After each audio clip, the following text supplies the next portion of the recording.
Hari ini kita masih dalam tema. Nah, kita mau baca ayat yang cukup terkenal dari Yesaya pasal 9 ayat yang kelima. Kita semua tahu ayat ini? Ya. Mari kita baca bersama-sama. Sebab seorang anak telah lahir untuk kita, seorang putra telah diberikan untuk kita. Lambang pemerintahan ada di atas bahunya, dan namanya disebut orang, Penasehat Ajaib, Allah yang perkasa, Bapa yang kekal, Raja Damai. Puji Tuhan. Kalau kita baca dalam terjemahan lama atau King James, ada sedikit perbedaan di situ. Di sana dikatakan, dan namanya disebutkan orang, Penasehat, Ajaib atau Ajaib, Penasehat, Allah yang perkasa, Bapa yang kekal, Raja Damai. Saudara lihat bedanya itu? Jadi dalam terjemahan lain, Penasehat Ajaib itu dipisah dua. Pertama dikatakan dia itu memang ajaib. Ajaib. Yang kedua, dia adalah penasehat, atau pertama dia adalah penasehat, yang kedua namanya ajaib. Sebab memang segala sesuatu tentang anak yang baru lahir itu semua ajaib.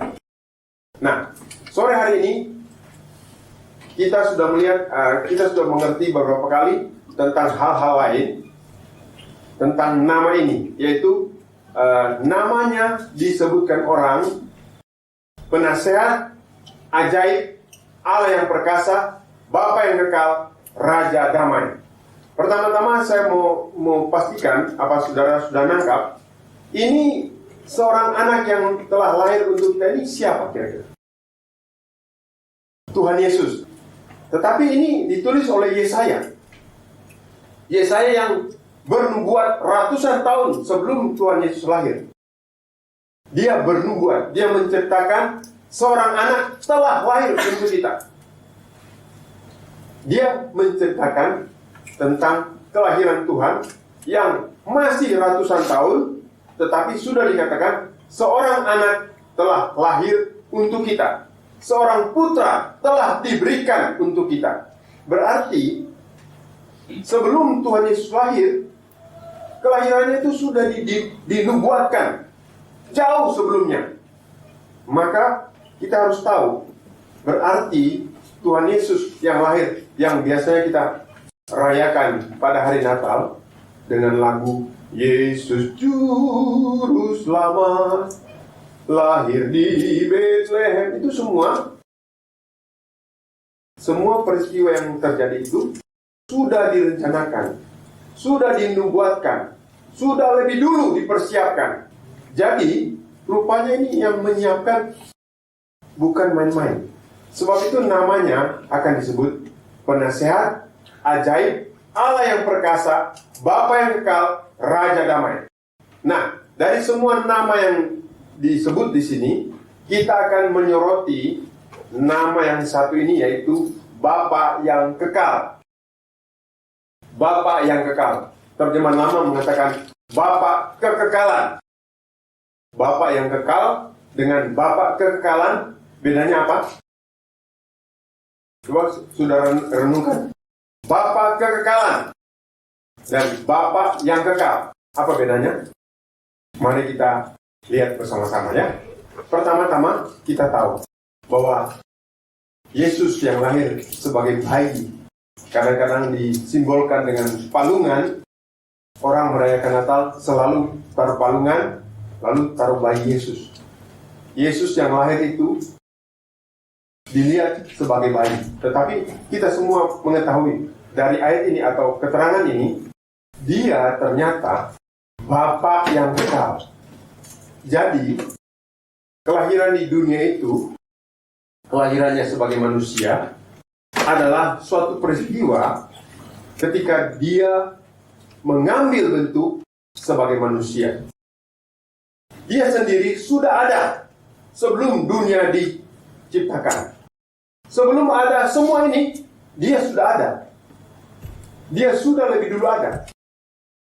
Lalu pada waktu dia harus datang ke dunia, dia masuk, dia mengambil rupa seorang manusia, Dia dikandung oleh perawan Maria, lalu dia lahir sebagai manusia. Karena sebagai manusia, permulanya kan bayi.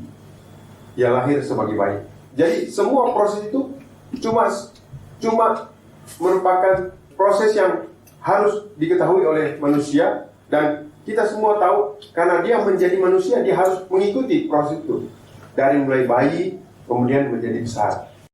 Jadi dia ini Allah yang kekal, Tuhan yang mempunyai langit bumi. Nah, kita mempunyai oknum, kalau kita boleh katakan, atau pribadi yang kita mungkin sudah kenal. Kita mengenal Allah Bapa. Lalu yang kedua apa? Anak Allah atau Allah anak, yaitu Tuhan Yesus. Ya, ini yang dimaksud. Kemudian Allah Roh Kudus. Tapi di sini yang disebut Bapa yang kekal itu yang mana?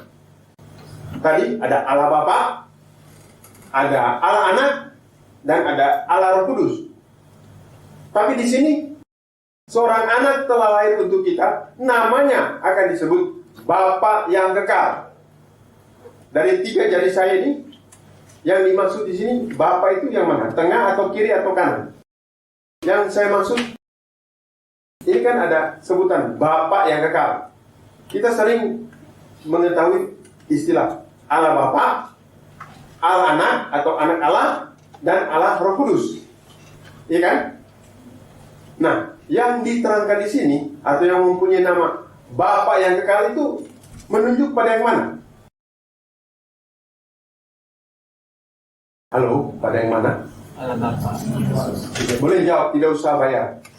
Tidak disalahkan atau dibenarkan, tapi supaya sudah mengerti bahwa yang disebut Bapa yang kekal, Pak Kiong bilang Tritunggal, tapi dalam sebutan di sini seorang anak telah lahir untuk kita. Yang lahir itu Allah anak atau Allah Bapa?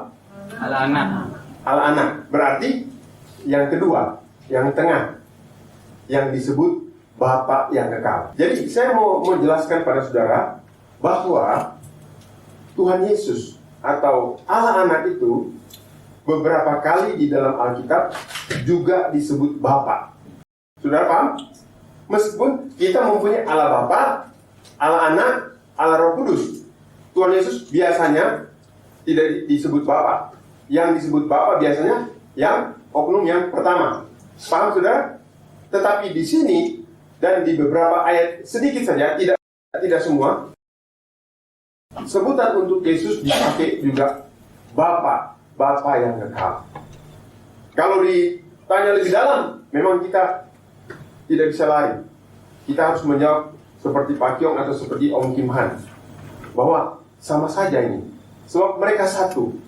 Loh, katanya ada 3. Iya, ada 3, tapi mereka satu. Bagaimana mereka terpisah? Mereka tidak terpisah. Loh, bagaimana? Tidak terpisah, tetapi ada 3. Iya, bisa kan? Ada 3, tetapi tidak terpisah. Bisa nggak? Bisa. Itulah Allah kita, Allah Tritunggal atau Allah Trinitas. Kita mempunyai ketiga oknum Allah ini. Ya, ini untuk membuat saudara jelas. Pokoknya tidak usah bingung. Kalau saudara bingung, tutup mata, berdoa kepada Tuhan, minta supaya Tuhan menerangkan. Jangan pegangan tembok sudah. Pokoknya kalau saudara bingung, kita berdoa. Memang masih banyak hal yang kita belum mengerti, tetapi sore ini saya mengingatkan karena biasanya kita menyebut Allah Bapa, Allah Anak, dan Allah Roh Kudus. Tetapi di dalam ayat ini yang disebut Allah Anak, yang disebut Bapa yang kekal adalah Allah Anak. Jelas saudara? Kita akan baca Yakobus 1 ayat 17. Setiap pemberian yang baik dan setiap anugerah yang sempurna datangnya dari atas, diturunkan dari Bapa segala terang. Padanya tidak ada perubahan atau bayangan karena pertukaran. Nah, ungkapan seperti ini dikatakan setiap pemberian yang baik dan setiap anugerah yang sempurna datangnya dari atas, diturunkan dari Bapa segala terang. Padanya tidak ada perubahan atau bayangan karena pertukaran. Ini disebut diturunkan dari Bapa segala terang. Ini Allah Bapa atau Allah Anak. tidak usah pusing-pusing. Pokoknya kalau disebut Bapa, ya kita mempunyai sebutan Bapa tadi, yaitu yang pertama, Allah Bapa. Beres. Ini berarti Allah Bapa. Jelas? Jadi kalau disebut Bapa itu kebanyakan Allah Bapa yang di Alkitab. Cuma ayat-ayat khusus seperti tadi, Allah Anak disebut juga Bapa kekekalan atau Bapa yang kekal. Maksudnya apa? Kenapa disebut sebagai Allah Bapa yang kekal? Bahkan disebut juga tadi, coba kembali ke ayat 5 tadi, Yesaya. Namanya disebutkan penasehat, ajaib, Allah yang perkasa, Bapa yang kekal, Raja damai. Pada kesempatan lain, saudara akan menemukan juga sebutan untuk Raja, bukan cuma untuk Tuhan Yesus. Ada sebutan Raja yang untuk Allah Bapa. Tetapi di sini disebut Raja damai itu untuk Tuhan Yesus. Semua nama yang disebut di sini diperuntukkan untuk Tuhan Yesus atau Allah Anak. Dia disebut ajaib, dia disebut penasehat, dia disebut Allah yang perkasa. Ya. Kata Allah yang perkasa juga di sini dimaksudkan untuk Allah Anak atau oknum yang kedua. Tetapi di dalam banyak ayat lain dimaksudkan untuk Allah Bapa. Sebagai contoh, kita bisa lihat itu di dalam 1 Korintus 8 ayat yang ke-6. Namun bagi kita hanya ada satu Allah saja, yaitu Bapa, yang daripadanya berasal segala sesuatu, dan yang untuk Dia kita hidup. Dan satu Tuhan saja, yaitu Yesus Kristus, yang olehnya segala sesuatu telah dijadikan, dan yang karena Dia kita hidup. Ya, kalau di sini yang disebut bagi kita hanya ada satu Allah saja, itu bicara tentang Allah Bapa. Oke? Lalu disebut dan satu Tuhan saja, yaitu Allah Anak. Jadi sebutan Allah, satu Allah saja yaitu Bapa untuk Allah Bapa. Lalu disebut Tuhan, yaitu Yesus Kristus, itu Tuhan atau Allah Anak. Nanti di tempat lain disebut Roh Kudus. Jadi ini oknum pertama, kedua, dan ketiga. Yang tadi disebut Allah yang perkasa itu bukan ini, tetapi ini yang dimaksud. Allah yang perkasa. Sudah paham? Tadi yang disebut Bapa kekekalan ini, Bapa yang kekal. Jadi sebutan-sebutan ini biasanya dipakai untuk Allah Bapa, tetapi untuk ayat Yesaya 9 ayat yang kelima itu khusus untuk seorang anak telah dilahirkan untuk kita. Seorang putra telah diberikan untuk kita. Namanya disebutkan penasehat, ajaib, Allah yang perkasa, Bapa yang kekal, Raja damai. Sampai di sini saudara bisa paham? Masih mengikuti saya? Oke? Jadi sebutan-sebutan ini biasanya dipakai untuk Allah Bapa, tetapi di sini dalam Yesaya 9 ayat 5 dipakai atau dimaksudkan untuk Tuhan Yesus Kristus. Ya. Nah, kita akan melihat lebih lanjut. Dia adalah Bapa yang kekal. Tuhan Yesus itu bagi kita Bapa yang kekal. Tuhan Yesus itu Allah atau Tuhan yang kekal. Maksudnya Dia sudah ada sejak dari dulu. Dari dulu sudah ada. Waktu Natal Dia lahir sebagai manusia. Dia mengosongkan dirinya. Dia membatasi dirinya dalam rupa manusia. Kalau sebagai manusia, tentu Dia tidak bisa bertindak sebagaimana keberadaannya sebagai Allah. Satu contoh, kita semua tahu, waktu satu saat Dia lapar, maka Dia perlu makan. Karena Dia sebagai manusia, waktu lapar Dia perlu makan. Waktu haus Dia perlu minum. Pada waktu Dia tidak makan dan minum 40 hari, disebut Dia berpuasa. Itu wujudnya, itu contohnya bagaimana Dia mengosongkan dirinya dan menjadi manusia. Jadi pada waktu Dia mengosongkan diri, Dia tidak memakai keilahiannya, tidak menggunakan kemahakuasaannya, tapi dia seperti manusia yang lain. Bahkan dikatakan dia mengambil rupa seorang hamba. Ketika lapar, dia merasa lapar. Bahkan ketika dia kecil, waktu masih bayi, Herodes mau datang membunuh, Tuhan memberitahu lewat mimpi kepada orang tuanya untuk dia dibawa. Karena waktu dia jadi manusia, sebagai bayi yang kecil, kalau misalnya waktu itu dia pakai semua kuasanya sebagai Allah, Herodes mau macam-macam, bayi itu bisa terbang sendiri. Nah, kan itu menjadi aneh. Kita melihat atau orang-orang mencatat waktu itu tiba-tiba bayi Yesus terbang, wah, dia ambil pedang, dia lawan semua itu pasukan kerajaan. Wah, orang akan menjadi, tentu mungkin ada yang bilang, oh, bagus begitu dong, lebih sakti. Sakti mana? Bayinya terbang-terbang atau bayinya tergeletak harus digendong dibawa ke Mesir? Lebih bagus mana, saudara? Kalau menurut saudara, pilih yang mana? Bayi tersebut jadi bisa terbang, masih bayi dia bawa pedang, atau mesti digendong oleh orang tuanya?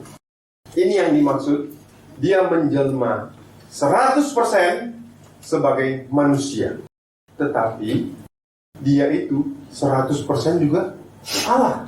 Maksudnya, dia datang menjadi manusia penuh. Semua keberadaan, semua kelemahan, semua keterbatasan sebagai manusia itu dialami. Di dalam Ibrani 4 ayat yang ke-15, kita baca dulu. Sebab imam besar yang kita punya bukanlah imam besar yang tidak dapat turut merasakan kelemahan-kelemahan kita. Sebaliknya sama dengan kita yang telah dicobai, hanya tidak berbuat dosa. Sebagai imam besar yang kita punya itu, yaitu Yesus, dia bukan imam besar yang tidak dapat turut merasakan kelemahan-kelemahan kita, tetapi sama dengan kita. Bahkan dia telah dicobai dalam segala segi, tetapi dia tidak berbuat dosa. Dia pernah dicobai dalam keadaan lapar, tapi kelaparan tidak membuat dia berbuat dosa. Dia dicobai dalam segala hal, semua kelemahan manusia. Dia dicobai dalam semua titik itu, tetapi dia tidak berbuat dosa. Nah, berarti segala keberadaan sebagai manusia itu dia pernah alami. Maka waktu dia menjadi bayi, bayinya tidak dibuat bisa terbang. Lain kali ketika bayi Yesus sudah mencapai pertumbuhannya sebagai manusia, sudah berusia 30, 31 tahun, 32 tahun, kita mengenal atau kita membaca di dalam catatan Alkitab bahwa dia pada suatu ketika murid-murid disuruh naik perahu lebih dulu, lalu dia bisa muncul berjalan di atas air. Murid-murid kaget dan takut. Mereka bilang, itu hantu. Tuhan bilang, aku bukan hantu. Hantu kan kalau dibalik Tuhan. Dia seperti hantu karena berjalan di atas air. Tetapi itu hanya terjadi sekali-sekali. Dia tidak selalu memakai kuasanya itu berjalan di atas air tiap kali. Lalu untuk apa? Ditunjukkan bahwa dia mampu berjalan di atas air. Kuasa Tuhan mampu, sanggup berjalan di atas air. Itu untuk menunjukkan bahwa dia memang Allah yang Maha Kuasa. Dia disertai dengan kuasa yang besar yang membuat dia bisa jalan di atas air. Artinya, kalau manusia mau menyerah penuh, kita mau dipakai oleh Tuhan, bisa dibuat mampu berjalan di atas air. Betul? Pada peristiwa itu, Petrus bilang, kalau engkau benar Tuhan, suruhlah saya berjalan di atas air. Saudara tahu, Petrus bilang, turun, kemari. Petrus turun, benar. Dia injak itu air, tidak tenggelam. Jadi manusia pun bisa berjalan di atas air dengan kuasa Tuhan. Amin. Petrus jalan. Cuma dia waktu sudah beberapa langkah dia jalan, pikirannya mulai beroperasi. Dia bilang, ini kan air, saya kok berjalan di atas air. Lalu Alkitab katakan, waktu dia mulai berpikir, mulai menganalisa, mulai menggunakan akal manusia, dia menjadi bimbang. Tetapi untuk mampu berjalan di atas air, kuasa Tuhan sanggup membuat manusia pun berjalan di atas air. Lalu orang-orang beriman beberapa mengambil kesimpulan, kalau gitu kita minta saja kuasa Tuhan dan kita buat mujizat. Bagaimana saudara? Lebih enak mana? Kerja cari uang, banting tulang, jualan atau bekerja seperti saudara bekerja dan mendapat kuasa Tuhan, tiba-tiba pembeli ditarik. Sini. Semua pembeli datang ke kita. Semua pembeli tidak pakai tawar. Bahkan mereka memberi Farudi, membangun tembok. Tiba-tiba pasang satu bata, selesai. Enak Pak ya? Bangun, gali sumur, ambil satu lubang saja. Wah, langsung tembus. Enak kan? Kita seringkali terjebak seperti ini. Tuhan menunjukkan dia bisa jalan di atas air. Dia bisa suruh Petrus jalan di atas air. Cuma untuk menunjukkan bahwa dia mampu, bahwa Tuhan itu mampu. Tetapi rupanya yang Tuhan maksudkan, kehidupan kita tidak mengharapkan dan tidak kita jalani semuanya di atas mujizat. Tuhan tidak menghendaki kita hidup dengan mujizat. Saudara, coba pahami ini baik-baik. Tuhan tidak maksudkan orang beriman hidup mengandalkan mujizat, tetapi kita harus mengandalkan Tuhan saja. Kalau mengandalkan mujizat, kita sudah tertipu, kita sudah kemakan. Bayangkan kalau setiap hari kita bekerja, lalu 1 bulan kita misalnya dibayar 1 juta. Kalau dibagi tiap hari berapa itu? Nah, misalnya kita minta mujizat. Kalau saudara bisa mendapat uang 1 juta 1 bulan dengan bekerja atau dengan tidak bekerja, saudara akan pilih mana? Ongkang kaki sebulan dapat 1 juta dibandingkan dengan kerja, mesti lewat macet-macet, pulang, ngetik-ngetik, buat laporan, sesudah selesai 1 bulan baru dapat 1 juta. Dibandingkan dengan saudara duduk di rumah saja, tunggu-tunggu akhir bulan 1 juta. Saudara akan pilih yang mana? Saudara pilih yang mana? Ayo jujur. Kita manusia akan memilih tidak usah kerja. Betul Pak Rudi? Pak Rudi sudah tahu golnya. Sebab kalau kita tidak kerja, tidak usah jualan, uangnya datang akhir bulan datang 1 juta, itu membuat seolah-olah kita tertolong. Seolah-olah. Tetapi hasilnya adalah kita menjadi manusia paling malas. Loh. Amin nggak? Jadi kadang-kadang kita terjebak dengan mujizat-mujizat, sehingga kita maunya mujizat. Tadi pagi pengkhotbah itu dia sedang dalam keperluan, butuh uang sebab dia belum membayar pajak. Dia sambil berpikir, waduh enak ya kalau tiba-tiba orang yang ngantar uang ke ATM, sudah tahu, itu bawa kotak-kotak isi duit. Dia bilang, waduh asik. Kalau lewat rumah saya terus jatuh 1 kotak dan mereka tidak tahu, waduh, saya pungut semua. Itu kan bagi dia pertolongan, bagi petugas yang bawa uang.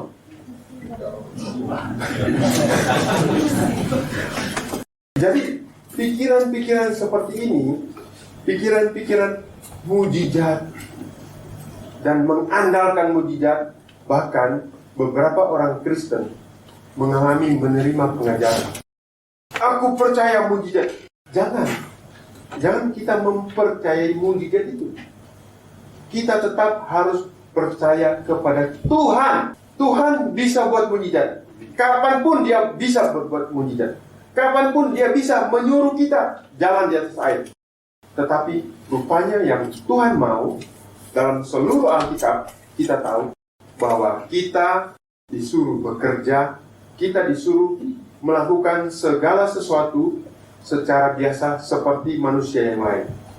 Orang bekerja, kita juga bekerja, tetapi kita mengandalkan berkat Tuhan. Kita meyakini Tuhan akan menolong kita, tapi memang Tuhan menyediakan jalannya dengan kita bekerja dengan segala sesuatu yang biasa untuk melatih kita.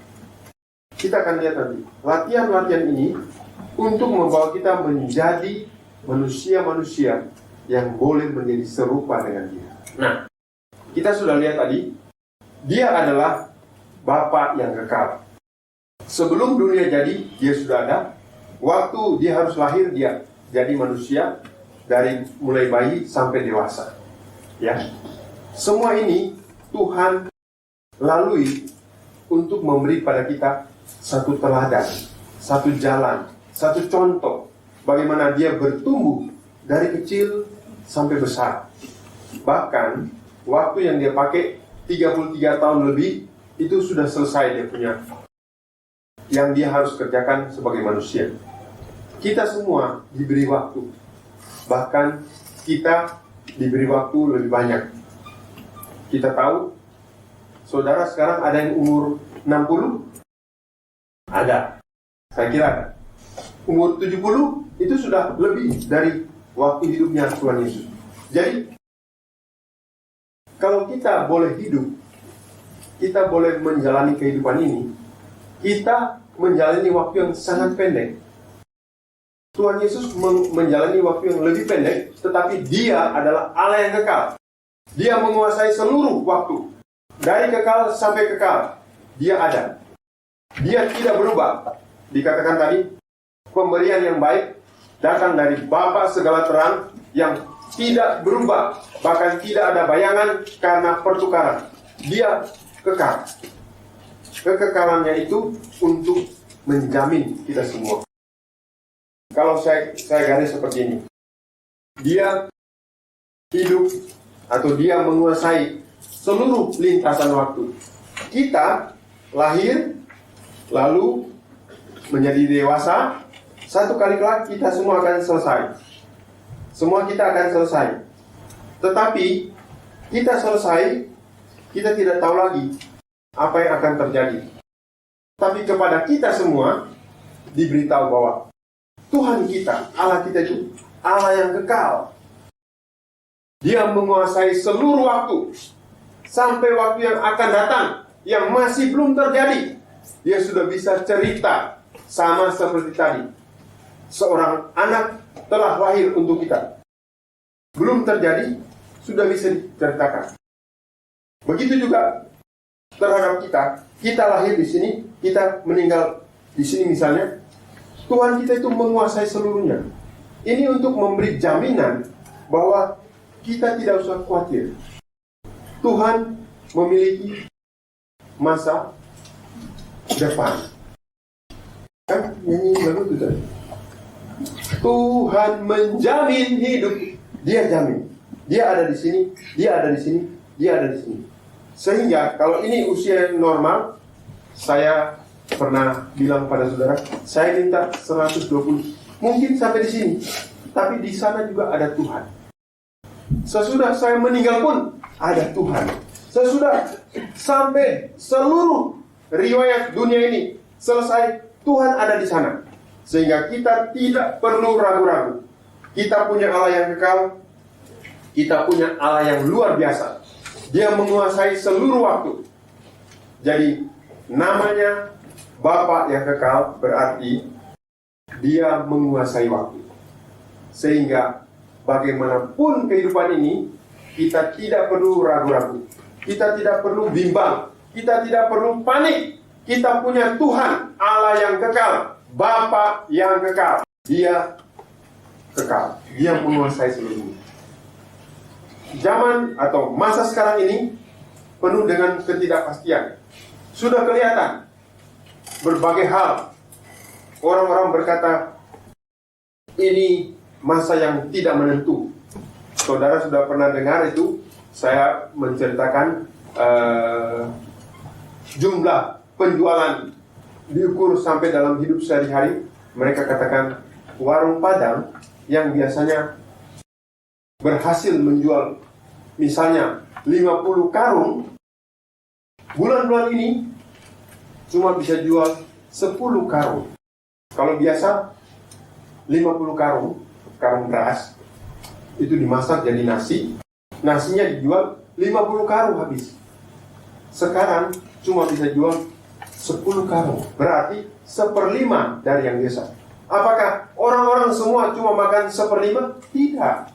Mereka tidak lagi membeli warung Padang, masak sendiri. Itu yang terjadi. Amin.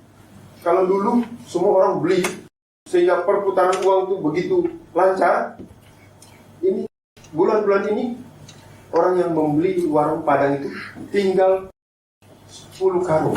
Jadi 1/5 dari keadaan yang biasa. Situasi bertambah sukar. Situasi menjadi tanda tanya. Apa kita akan bisa lewat? Tuhan memberitahu pada kita, tidak usah khawatir. Kita mempunyai Tuhan. Dia penguasa zaman itu. Lalu yang berikut, Tuhan kita Allah yang kekal. Dia tidak berubah. Bahkan ketika dia memperkenalkan namanya dalam Keluaran pasal 3 ayat 14, kita baca, Firman-Allah kepada Musa, aku adalah aku firman-Nya. Ada ini kurang. Saya sudah bilang pada aku adalah aku. Bagi firman-Nya beginilah. Aku adalah ya. Lagi, Inilah kau katakan pada orang Israel itu, akulah aku, telah mengutus aku kepadamu. lalu ayat 15. Selanjutnya berfirmanlah Allah kepada Musa, beginilah kau katakan pada orang Israel, Tuhan, Allah nenek moyangmu, Allah Abraham, Allah Ishak, Allah Yakub, telah mengutus aku kepadamu. Itulah namaku untuk selama-lamanya, dan itulah sebutanku turun-temurun. Aku adalah aku. Itu namaku dan sebutanku. Tuhan ingin menunjukkan pada kita, itu nama dan sebutan. Kalau nama saya Sony. Sebutannya apa? Sudah tahu kan? Cipeng, betul. Ini Tuhan ingin menunjukkan pada kita bahwa Dia ada. Maksud dari nama ini lebih jelas dalam terjemahan lama. Dikatakan dalam terjemahan lama, maksudnya dari nama itu, nama yang berbunyi terjemahan baru, aku ada, artinya begini. Aku akan ada seperti aku ada sekarang. Jadi dia singkatnya tidak berubah. Dulu, sekarang, dan selama-lamanya. Aku adalah aku, itu terjemahan lain seperti ini.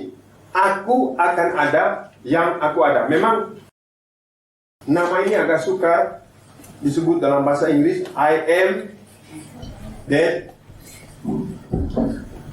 I am. Ini diterjemahkan dalam terjemahan lama menjadi aku akan ada yang aku ada. Aku sudah ada seperti dulu sudah ada dan akan tetap ada pada masa yang akan datang. Amin. Ini memberi jaminan kepada kita bahwa Tuhan kita itu Allah yang kekal seperti ini. Dia sudah ada seperti dulu dia sudah ada dan akan tetap ada pada masa yang akan datang. Berarti melewati apapun, kena terpaan apapun, dihantam oleh apapun, dia tidak berubah. Itu Tuhan kita.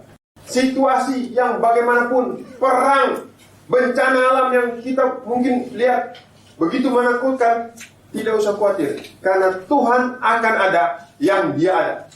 Tuhan yang sudah ada, Tuhan yang tetap ada, Tuhan yang akan tetap ada sampai kapanpun. Dia Allah yang kekal selama-lamanya. Nah, yang saya ingin tekankan adalah ini, saudara. Ketika kita melihat Tuhan, Allah kita, Allah yang kekal, Allah yang tidak berubah, dibandingkan dengan kita, maka kita ini adalah manusia yang rapuh. Mau tidak mau, nomor satu, kita harus akui bahwa kita tidak seperti Allah. Kita penuh dengan keterbatasan. Terbatas. Kita biarpun bertekad, sekuat-kuatnya tekad kita, tetap akan menyerah, tetap akan luntur, tetap akan digilas ketika yang menggilas atau menghadapi kita itu lebih dari kekuatan kita. Jadi yang namanya kemampuan manusiawi itu terbatas. Orang yang sakti, dia mau sakti bagaimanapun, kalau dia sudah umurnya sudah mau meninggal, kesaktiannya juga akan terbatas. Orang yang kaya bagaimanapun, dia kaya, semua dia bisa beli, semua dia bisa bayar. Tapi semua orang tahu bahwa nanti sampai kepada batasnya, dia juga akan terbukti hanya manusia. Nah, lalu bagaimana dengan orang beriman? Ternyata orang beriman juga demikian. Kita beriman kepada Tuhan tidak membuat kita langsung menjadi tidak terbatas, tidak. Langsung menjadi wah, jadi Superman, tidak. Kita menjadi orang beriman masih dalam keadaan terbatas. Cuma bedanya, bahkan kadang-kadang seperti tadi pagi dikhotbahkan, kita dalam gereja berani berteriak, saudara percaya? Kita menjawab, amin. Iya kan? Memang agak lucu kalau di gereja, saudara percaya? Tidak. Ya, jangan dong. Saudara yakin? Jangan bilang, tidak. Ya. Di gereja kok putih bilang amin. Tetapi biarpun kita teriak-teriak, aku percaya, amin. Kadang-kadang kita seperti firman Tuhan katakan, itu terjemahan baru, Markus 9 ayat 24. Coba kita baca lagi ayat. Markus 9 ayat 24. Ini dalam terjemahan lama ada sedikit berbeda. Kita akan baca dulu. Segera ayat itu berteriak, aku percaya, tolonglah aku yang tidak percaya ini. Jadi, dijelaskan pada kita, orang-orang Kristen itu, biarpun berkata, aku percaya. Apakah saudara percaya? Amin. Apakah saudara yakin? Yes. Tapi, sesudah yes, amin, kita tahu bahwa kita sebenarnya kita tidak percaya.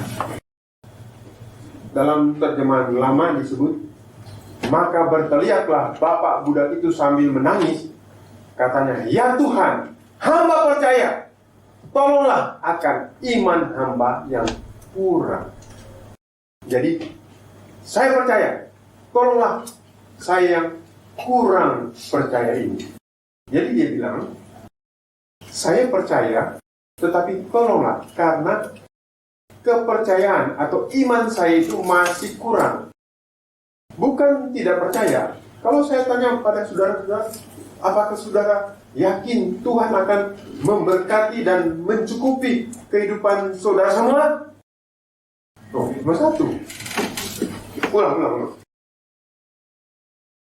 Apakah saudara percaya bahwa Tuhan menjamin hidup saudara? Amin. Amin. Nah, bunyinya kan keras. Tetapi kita harus sadar bahwa kadang-kadang bunyi yang keras begini sebenarnya isinya belum cukup. Kalau dikatakan tidak ada iman, mungkin salah juga. Sebab saya yakin di sini kita mempunyai sejumlah percaya. Kita yakin, tetapi belum cukup. Nah, ketika melihat keadaan yang belum cukup ini, beberapa orang menjelaskan atau menganalisa, ya begitulah orang Kristen sama aja. Teriak-teriak, aku percaya. Padahal tidak percaya. Saya bilang bukan. Sudah percaya. Sejumlah iman, sejumlah keyakinan, sejumlah pengharapan, sejumlah kepercayaan kepada Tuhan sudah ada. Yang kita seringkali lupa adalah begini. Kita sudah percaya sampai di level ini.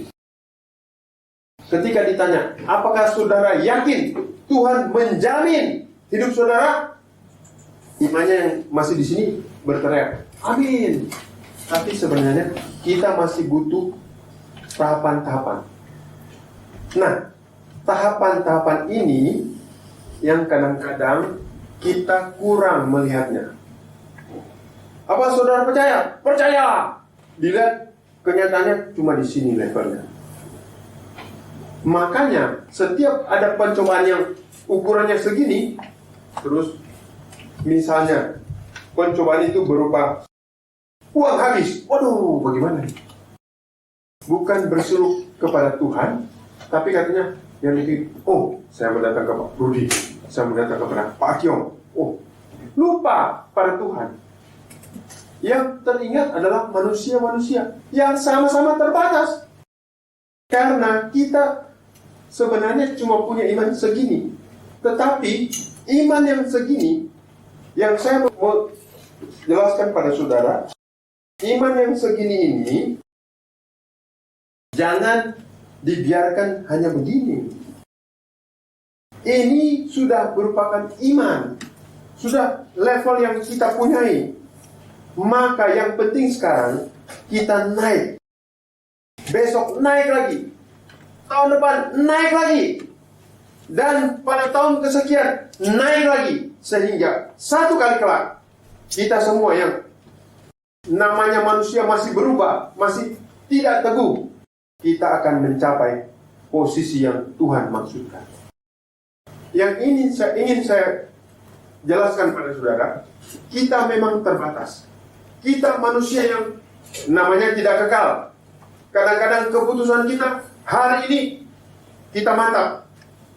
Besok ketika kita melihat kenyataan, wah, nggak bisa. Saya paling tahu yaitu ketika saya belum stroke. Kan kuat, masih kuat. Ya, mungkin lebih kuat dari semua saudara. Menurut saya. Ya, menurut saya. Kalau berkhotbah, kalau menyatakan sesuatu, tetap teguh, tidak akan mundur. Kita tidak akan mengalah, kita akan maju terus. Tapi setelah mengalami diserang oleh stroke, dan diserang itu bukan di tempat lain, di sini saya diserang. Waktu itu ibadah kedua, tiba-tiba saya rasa dingin. Istri saya di belakang berkeringat, menyebut nama Pak Yusuf saja. Saya minta Pak Yusuf maju ke depan untuk berdoa. Sudah tidak kedengaran, sehingga harus ditemui di atas ini, lalu dipapah, dibawa ke belakang sana. Mengalami kenyataan seperti itu, habis hilang. Semua semangatnya lenyap. Bukan cuma ini. Apakah saudara percaya? Amin. Tapi sudah begini. Sudah lebih rendah. Ini menunjukkan bahwa kita punya iman, kita punya kemampuan, kita sebagai manusia, sebagai orang yang percaya kepada Tuhan, sudah percaya tetapi masih belum mencapai level yang Tuhan kehendaki. Belum mencapai level yang membuat kita mampu bertahan. Tetapi kita masih di level ini. Namun, satu hal saudara, jangan kita hanya tinggal di sini. Pemberitaan firman Tuhan pada sore hari ini memanggil kita, mengajak kita untuk melakukan langkah ini. Kita baca perintah-perintah Tuhan untuk hal-hal seperti ini dalam ayat-ayat berikut. Kita coba baca di dalam 2 Petrus 1 ayat 10 dan 19. Karena itu saudara-saudara, berusahalah sungguh-sungguh supaya panggilan dan pilihanmu makin teguh. Sebab jikalau kamu melakukannya, kamu tidak akan pernah tersandung. Berusahalah sungguh-sungguh supaya panggilan dan pilihanmu makin teguh. Makin hari makin teguh. Iman kita makin hari makin teguh. Sebab jika kamu melakukannya, kamu tidak akan pernah tersandung. Kemudian kita baca lagi ayat 19. 16. Dengan demikian, kami makin diteguhkan oleh firman yang telah disampaikan oleh para nabi. Sampai di sini. Dengan demikian, kami makin diteguhkan oleh firman yang disampaikan para nabi. Jadi kalau kita meneliti firman itu baik-baik, lalu kita mengetahui berbagai petunjuk bagaimana dari sini bisa meningkat, kita akan mengalami iman yang makin diteguhkan. Ini Tuhan sediakan. Kita baca lagi Kolose 2 ayat yang ke-7. Kolose 2 ayat yang ke-7. Hendaklah kamu berakar di dalam Dia dan dibangun di atas Dia. Hendaklah kamu bertambah teguh dalam iman. Hendaklah kamu bertambah teguh dalam iman. Bertambah teguh. Jadi meskipun kita adalah orang-orang percaya yang baru level ini, kalau ditanya suaranya lebih keras, ternyata isinya baru seperti ini, jangan menyerah dan jangan berhenti. Kita harus berakar, kita harus dibangun di atas Dia, sehingga iman kita makin teguh. Iman kita makin teguh. Lagi kita sampai di situ ya. Kita akan baca lagi di dalam 2 Tesalonika 1 ayat 3. 2 Tesalonika 1 ayat yang ketiga. Kami wajib selalu mengucap syukur pada Allah karena kamu, saudara-saudara. Dan memang patutlah demikian karena imanmu makin bertambah. Karena imanmu makin bertambah. Karena imanmu makin bertambah. Jadi kita semua sebagai jemaat Tuhan, kita harus menjadi orang beriman, menjadi murid Tuhan yang makin teguh, mengalami makin lama makin teguh. Itu yang harus kita lakukan. Sehingga satu kali kelak, level iman yang saat ini baru sampai segini, satu kali kelak bisa mencapai. Ini lumayan. Berapa tahap? 1, 2, 3, 4. Ini cuma penggambaran saya. Mungkin ada 50 anak tangga yang kita harus capai. Itu nanti akan kita capai. Sekarang boleh di sini. Sekarang apa boleh buat? Kita baru punya level setinggi ini. Baru bisa menyambut amin. Tetapi jangan berhenti. Sebab itu saya mengundang saudara belajar firman Tuhan.